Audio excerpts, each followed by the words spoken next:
Hello friends, मैं Prabhat Kumar Poddar introduction of computer के session 6 में स्वागत करता हूं। यह सॉफ्टवेयर का सेकेंड पार्ट है। इससे पहले के वीडियोस में हम सॉफ्टवेयर के बेसिक्स चीज़ के बारे में बताए थे, जिसमें आप जाने थे कि सॉफ्टवेयर क्या होता है, सॉफ्टवेयर कैसे बनता है, सॉफ्टवेयर कौन बनाता है, ये सब चीज़ के बारे में आप पिछले वीडियोस में जाने थे। चलिए आगे हम सॉफ्टवेयर की परिभाषा के बारे में जानते हैं और सॉफ्टवेयर के प्रकार के बारे में भी जानेंगे। आगे बढ़ने से पहले हम कुछ चीज़ को रिवीजन कर लेते हैं, जैसे कंप्यूटर सॉफ्टवेयर किसे कहते हैं। तो सॉफ्टवेयर एक प्रोग्रामों का समूह होता है जो कंप्यूटर को बतलाता है कि कैसे करें और क्या करें। ठीक है? इसे आप दूसरे शब्दों में भी कह सकते हैं कि सॉफ्टवेयर प्रोग्रामों और नियमों का समूह होता है जो कंप्यूटर सिस्टम के कार्यों को नियंत्रित करता है और इसे प्रोग्रामिंग लैंग्वेज के द्वारा बनाया जाता है। ठीक है? और इसे बनाने का काम सॉफ्टवेयर डेवलपर करता है, जिसके अनुसार दिए गए डेटा का प्रोसेस होता है। तो डेटा का प्रोसेस सॉफ्टवेयर के माध्यम से ही होता है। आगे बढ़ते हैं और सॉफ्टवेयर के कार्यों के आधार पे अलग-अलग प्रकार के बारे में जानते हैं। तो सॉफ्टवेयर को बेसिकली 2 भागों में बाँटते हैं, सिस्टम सॉफ्टवेयर और application software. System software system के लिए रिस्पॉन्सिबल होता है, ये सिस्टम को चलाने का काम करता है और एप्लीकेशन सॉफ्टवेयर हमारे लिए होता है, मीन्स आदमी के लिए उपयोग में लाया जाता है, लोग के लिए उपयोग में लाया जाता है। ठीक है? सिस्टम सॉफ्टवेयर को 3 भागों में क्लासिफ़ाई करते हैं। यूटिलिटी सॉफ्टवेयर मतलब ज़रूरत का सॉफ्टवेयर जो कंप्यूटर को चलाने के लिए उपयोगी होता है और कंप्यूटर के चलने के दौरान उसे चलते रहने में सहायक होता है। ऑपरेटिंग सिस्टम ये कंप्यूटर को स्टार्ट करता है, कंप्यूटर को बूटिंग करना मीन्स कंप्यूटर चालू करने के लिए रिस्पॉन्सिबल होता है। लैंग्वेज ट्रांसलेटर यह कंप्यूटर में अनुवादक का काम करता है। ठीक है? आगे चल के हम इस तीनों के बारे में डिटेल से जानेंगे। एप्लीकेशन सॉफ्टवेयर भी 3 प्रकार के होते हैं। General purpose application software means एक ऐसा सॉफ्टवेयर जो सबों के लिए होता है।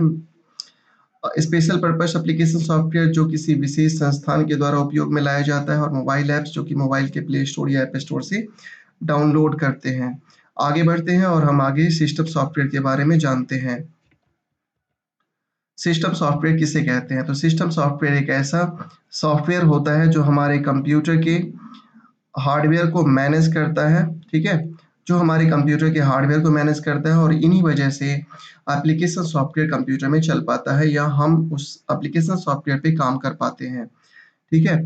दूसरे शब्दों में हम कह सकते हैं कि कंप्यूटर सिस्टम को चलाने, नियंत्रित करने, मूलभूत कार्यों को संपन्न करने और उसकी क्षमताओं को अच्छे से उपयोग करने के लिए जो प्रोग्राम का यूज़ करते हैं, जो सॉफ्टवेयर का यूज़ करते हैं, उसे हम सिस्टम सॉफ्टवेयर कहते हैं। ये हार्डवेयर को नियंत्रित करता है और दूसरे सॉफ्टवेयर को अच्छे ढंग से चलाने का काम करता है। जैसा कि इस इधर आप पिक्चर में देख पा रहे होंगे कि सिस्टम सॉफ्टवेयर प्लेसमेंट में सिस्टम सॉफ्टवेयर में user, application software, operating system और हार्डवेयर ये सभी इन्वॉल्व होता है। ये सब मिल कर के पूरे कंप्यूटर को चलाने का काम करते हैं। आगे बढ़ते हैं और सिस्टम सॉफ्टवेयर के प्रकार के बारे में जानते हैं। सिस्टम सॉफ्टवेयर को बेसिकली 2 भागों में बाँटा गया है, ऑपरेटिंग सिस्टम और language translator. Operating system computer का मेन सॉफ्टवेयर होता है जो कंप्यूटर को बूट करता है, कंप्यूटर को चालू करता है और उसे हम लोगों के चलाने लायक बनाता है। तो अलग-अलग प्रकार के कंप्यूटर के अनुसार अलग-अलग प्रकार का ऑपरेटिंग सिस्टम होता है, ठीक है? जैसे मोबाइल स्मार्टफ़ोन्स में जो स्मार्टफ़ोन्स हम चलाते हैं उसके लिए अलग ऑपरेटिंग सिस्टम होता है जो रियल टाइम ऑपरेटिंग सिस्टम कहलाता है। इसे हम एम्बेडेड ऑपरेटिंग सिस्टम भी कहते हैं। दूसरा होता है डेस्कटॉप ऑपरेटिंग सिस्टम और स्टैंड एलोन ऑपरेटिंग सिस्टम। तो लैपटॉप और डेस्कटॉप कंप्यूटर जो होता है उसमें डॉस ऑपरेटिंग सिस्टम का यूज़ किया जाता है। आगे बढ़ते हैं, आगे है नेटवर्क ऑपरेटिंग सिस्टम। तो नेटवर्क ऑपरेटिंग सिस्टम में जब हम नेटवर्क कनेक्ट करते हैं, जब हम एक से ज़्यादा कंप्यूटर को आपस में जोड़ते हैं, तो उस समय नेटवर्क बनाने में नेटवर्क ऑपरेटिंग सिस्टम का यूज़ होता है। आगे है लैंग्वेज ट्रांसलेटर। जैसा कि हम जानते हैं कि कंप्यूटर हमारे भाषा को नहीं जानता है, ठीक है? कंप्यूटर एक मशीन है और कंप्यूटर हमेशा मशीनी भाषा जिसे हम बाइनरी भाषा भी कहते हैं, ठीक है? जिसे 0 और 1 से दर्शाया जाता है, कंप्यूटर इसी भाषा को जानता है। तो जब एक सॉफ्टवेयर इंजीनियर प्रोग्राम बना रहा होता है, तो वो मशीन लेवल लैंग्वेज में नहीं बनाता है। हालाँकि शुरुआत में मशीन लेवल लैंग्वेज में ही प्रोग्राम किया जाता था क्योंकि मशीनी भाषा में प्रोग्राम लिखना बहुत कठिन होता है। इसीलिए एक software engineer high level language का प्रयोग करके प्रोग्राम बनाता है, ठीक है? और सॉफ्टवेयर बनाने का काम करता है। तो हाई लेवल लैंग्वेज को और लो लेवल लैंग्वेज को मशीन लेवल लैंग्वेज में कन्वर्ट करने के लिए लैंग्वेज ट्रांसलेटर का उपयोग किया जाता है। एक लैंग्वेज ट्रांसलेटर वैसे ही काम करता है जैसे कि जनरली हम हिंदी से इंग्लिश और इंग्लिश से हिंदी ट्रांसलेट करते हैं। तो जब एक सॉफ्टवेयर इंजीनियर कंप्यूटर में कोई प्रोग्राम बनाता है तो उसे हाई लेवल पे बनाता है और फिर एक ट्रांसलेटर उस लैंग्वेज को कन्वर्ट करके 0-1 में कन्वर्ट कर देता है। ठीक है, यहाँ पे 3 प्रकार के लैंग्वेज ट्रांसलेटर होते हैं, असेंबलर, कंपाइलर और इंटरप्टर। असेंबलर, कंपाइलर और इंटरप्टर। तो असेंबलर के बारे में जान लेते हैं। असेंबलर क्या होता है? तो असेंबलर एक प्रकार का ट्रांसलेटर होता है जो लो लेवल लैंग्वेज को, ठीक है, ध्यान देना है, जो लो लेवल लैंग्वेज को मशीन लेवल लैंग्वेज में कन्वर्ट करता है। इसको हम असेंबली लेवल लैंग्वेज भी कह सकते हैं। असेंबली लेवल लैंग्वेज को मशीन लेवल लैंग्वेज में कन्वर्ट करता है और फिर उसे कंप्यूटर के समझने लायक बनाता है।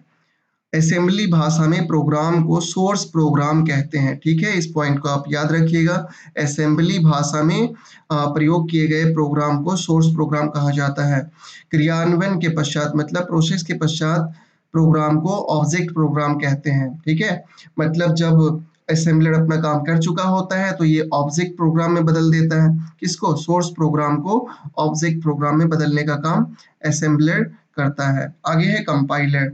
तो कंपाइलर और इंटरप्टर ये दोनों भी अनुवादक है, दोनों एक ट्रांसलेटर है जो हाई लेवल लैंग्वेज को मशीन लेवल लैंग्वेज में कन्वर्ट करता है। ठीक है, फिर से एक बार रिवीजन कर लेते हैं। असेंबलर जो है ये लो लेवल को मशीन लेवल में कन्वर्ट करता है और कंपाइलर और इंटरप्टर ये दोनों हाई लेवल लैंग्वेज को, हाई लेवल भाषा को मशीन लेवल भाषा में कन्वर्ट करने का काम करता है। तो कंपाइलर और इंटरप्टर में अंतर क्या है? तो बेसिकली एक जरा सा का अंतर है। सबसे पहले हम इंटरप्टर के बारे में जान लेते हैं, फिर कंपाइलर के बारे में जानेंगे।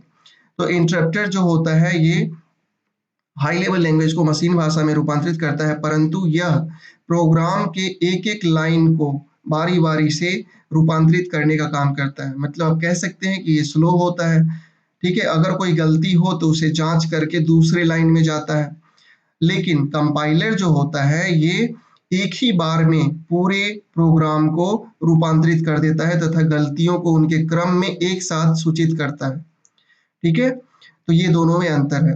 तो हम कह सकते हैं कि कंपाइलर फास्टली ट्रांसलेट करने का काम करता है और interrupter line by line translate करता है। ठीक है, कंपाइलर पूरे प्रोग्राम को एक ही बार में कन्वर्ट करता है मशीन लेवल लैंग्वेज में और interrupter line by line convert करने का काम करता है।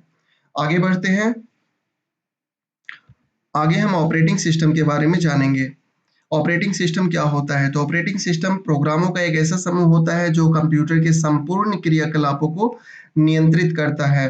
यह कंप्यूटर के संसाधनों पर नजर रखने और सही ढंग से व्यवस्थित करने में हमारी सहायता करता है। ठीक है, यह एप्लीकेशन सॉफ्टवेयर, हार्डवेयर और यूजर के बीच एक पुल का काम करता है। ये कनेक्टिंग मीडियम का काम करता है। एक ऑपरेटिंग सिस्टम सॉफ्टवेयर, हार्डवेयर और यूजर को मिला करके सही ढंग से कंप्यूटर को चलाने का काम करता है। मीन्स ये ब्रिज का काम करता है। यह कंप्यूटर के सभी भागों को नियंत्रित करता है। आगे कुछ इंपॉर्टेंट पॉइंट है, जैसे कि सबसे पहले ऑपरेटिंग सिस्टम MS DOS का प्रयोग, माइक्रोसॉफ्ट डिस्क ऑपरेटिंग सिस्टम इसको हम कहेंगे, इसका प्रयोग 4th जनरेशन के कंप्यूटर में किया गया था। नीचे कुछ उदाहरण है जिसमें कि ऑपरेटिंग सिस्टम का एग्जाम्पल है। जैसे पहला है विंडो ऑपरेटिंग सिस्टम, जो कि विंडोज के कंप्यूटर में उपयोग, जो माइक्रोसॉफ्ट के द्वारा बनाया गया है और ये आजकल सबसे ज़्यादा उपयोग में लाया जाने वाला ऑपरेटिंग सिस्टम है। दूसरा है मैक ऑपरेटिंग सिस्टम, ये एप्पल ब्रांड के लैपटॉप या कंप्यूटर्स में उपयोग में लाया जाता है। लिनक्स ये भी एक प्रकार का ऑपरेटिंग सिस्टम है। Unix, Chrome operating system, Android operating system जिसका उपयोग हम स्मार्टफोन्स में ज़्यादातर करते हैं।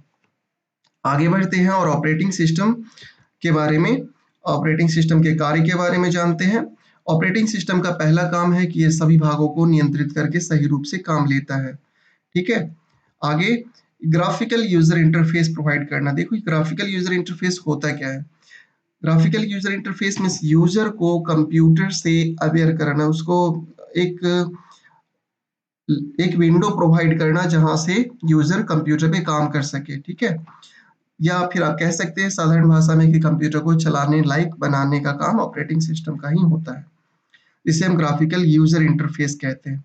आगे है कंप्यूटर सिस्टम और सॉफ्टवेयर के विभिन्न एरर्स को दर्शाना। तो अगर कंप्यूटर में कोई प्रॉब्लम आता है, कंप्यूटर में कुछ हम गलत कर रहे होते हैं, तो जो एरर होता है वो ऑपरेटिंग सिस्टम के माध्यम से ही हमारे सामने स्क्रीन पे दिख रहा होता है। आगे है सभी प्रोग्राम्स के लिए आवश्यक साधन उपलब्ध कराना। तो कंप्यूटर में जितने भी अलग-अलग प्रकार के एप्लीकेशंस होते हैं, उसके लिए जो रिक्वायरमेंट्स होता है, उसको उपलब्ध कराने का काम ऑपरेटिंग सिस्टम का ही होता है। यूजर की आवश्यकता अनुसार आउटपुट डाटा का प्रबंधन करना, ठीक है? तो जब एक यूजर आउटपुट ले रहा होता है, तो उस आउटपुट डाटा का प्रबंधन करना ऑपरेटिंग सिस्टम का ही काम होता है। तो ओवरऑल आप कह सकते हैं कि ऑपरेटिंग सिस्टम पूरे कंप्यूटर को सही ढंग से चलाने का काम करता है। ऑपरेटिंग सिस्टम एक पेरेंट्स के जैसा होता है, जो अपने सभी हार्डवेयर, सॉफ्टवेयर पे एक कंट्रोल प्रोवाइड करता है और उसको सही ढंग से मैनेज करने का काम करता है। आगे चलेंगे और हम आगे जानेंगे एप्लीकेशन सॉफ्टवेयर के बारे में। एप्लीकेशन सॉफ्टवेयर किसे कहते हैं? तो उपयोगकर्ता की आवश्यकता के अनुसार जो सॉफ्टवेयर बनाए जाते हैं, ठीक है? उपयोगकर्ता मतलब यूज़र के उपयोग के अनुसार। जैसे कि हम सब जो कंप्यूटर में एप्लीकेशंस यूज़ कर रहे होते हैं, जैसे देखिए इधर पिक्चर में कुछ एप्लीकेशन सॉफ्टवेयर का इमेज दिया गया है। ये सब हम स्मार्टफ़ोन में यूज़ कर रहे होते हैं। इस सभी एप्लीकेशंस को एप्लीकेशन सॉफ्टवेयर के नाम से जानेंगे। तो फिर से रिपीट कर लेते हैं, उपयोगकर्ता की आवश्यकता के अनुसार जो सॉफ्टवेयर बनाए जाते हैं, उसे एप्लीकेशन सॉफ्टवेयर कहते हैं। आगे बढ़ते हैं और एप्लीकेशन सॉफ्टवेयर के अलग-अलग प्रकार के बारे में जानते हैं। एप्लीकेशन सॉफ्टवेयर को मुख्यतः 3 भागों में बांटा गया है। पहला है जनरल पर्पस एप्लीकेशन सॉफ्टवेयर। इस प्रकार के एप्लीकेशन सॉफ्टवेयर का उपयोग अलग-अलग प्रकार के कार्यों के लिए किया जाता है। यह एक विशेष कार्य तक सीमित नहीं होता है, जैसे एमएस ऑफिस। आगे है स्पेशल पर्पस एप्लीकेशन सॉफ्टवेयर। इस प्रकार के सॉफ्टवेयर का उपयोग विशेष कार्यों के लिए किया जाता है। यह एक विशेष कार्य तक सीमित होता है, जैसे ईरा। इसके अलावा जो रेलवे स्टेशन पे बुकिंग के लिए सॉफ्टवेयर यूज होता है, वो भी एक स्पेशल पर्पस सॉफ्टवेयर होता है। जो बैंक में यूज होता है, जो पोस्ट ऑफिस में यूज होता है, या फिर अलग अलग इंडस्ट्रीज़ में जो सॉफ्टवेयर यूज़ किया जाता है, वो एक विशेष काम के लिए होता है और उसे स्पेशल पर्पस एप्लीकेशन सॉफ्टवेयर कहते हैं। आगे है मोबाइल ऐप्स। तो स्मार्टफोन के लिए डिज़ाइन किए गए सॉफ्टवेयर को, जिसे हम प्ले स्टोर और ऐप स्टोर से डाउनलोड करते हैं, उसे मोबाइल एप्लीकेशन सॉफ्टवेयर कहते हैं। आगे बढ़ते हैं और आगे कुछ इम्पोर्टेंट एप्लीकेशन सॉफ्टवेयर के बारे में जानते हैं, जैसे वर्ड प्रोसेसर। तो डॉक्यूमेंट्स तैयार करने के लिए वर्ड प्रोसेसर सॉफ्टवेयर का यूज़ करते हैं, जिसमें नोटपैड, वर्डपैड और एमएस वर्ड शामिल होता है। आगे बढ़ते हैं स्प्रेडशीट प्रोग्राम। तो कंप्यूटर स्क्रीन पर संख्या को टेबल के रूप में, गणनाएं, ग्राफ, चार्ट के रूप में प्रकट करने के लिए हम स्प्रेडशीट प्रोग्राम का यूज करते हैं। आगे है डेटाबेस सॉफ्टवेयर। तो डेटाबेस सॉफ्टवेयर में हम डेटा तैयार करते हैं।